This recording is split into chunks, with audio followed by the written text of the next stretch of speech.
একটি form publish করব, যেই ফর্ম অন্নপূর্ণা যোজনায় ফিল আপ করতে হবে, এবং আমরা কালকেই বিস্তারিত বলবো। কারণ এনরোলমেন্ট যখন যত তাড়াতাড়ি করবেন তত বেনিফিট আমরা দিতে পারবো। আমাদের অন্নপূর্ণা যোজনার প্রক্রিয়াটা শুরু হয়ে যাবে কাল থেকে। দেখলেন মাননীয় মুখ্যমন্ত্রী শুভেন্দু অধিকারী গতকাল ঘোষণা করে দিলেন যে আজ বিকেলের মধ্যেই অন্নপূর্ণা ভাণ্ডারের ফর্ম প্রকাশ করবে। তো এই ফর্মটা তোমরা আজকে যে সংবাদ মাধ্যমে জানিয়ে দেবে যে কোন পোর্টালে গেলে তোমরা ফর্মটা পাবে, সেই পোর্টাল আজকে দিয়ে দিবে এবং সেখানে ফর্মটাও দেখিয়ে দেওয়া হবে যে এই ফর্মটা তোমরা এইভাবে আবেদন করবে। তো আবেদন করবে, ঠিক আছে, ফর্মটা পাবে, তো পোর্টাল দেওয়ার পরেই তোমরা ফর্ম পাবে।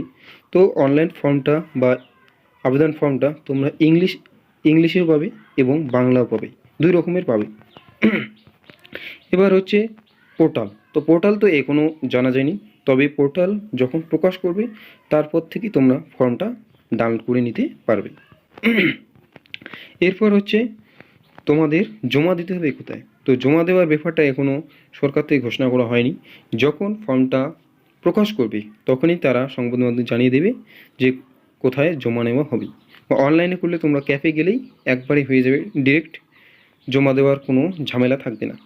এবার হচ্ছে মেন বিষয় হচ্ছে কী কী সাথে ডকুমেন্টস দিতে হবে। তো মেন ডকুমেন্টস ক্ষেত্রে তোমাদের 6টা ডকুমেন্টস লাগবে।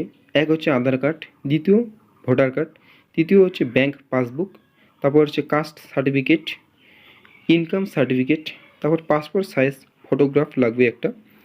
এরপর হচ্ছে অ্যাক্টিভ মোবাইল নাম্বার। তো তোমরা যেটা অ্যাক্টিভ রয়েছে তোমাদের কাছে সেটাই রাখবে, তাহলে তোমাদের কবে টাকা ঢুকছে না ঢুকছে সেটা তোমরা জানতে পারবে।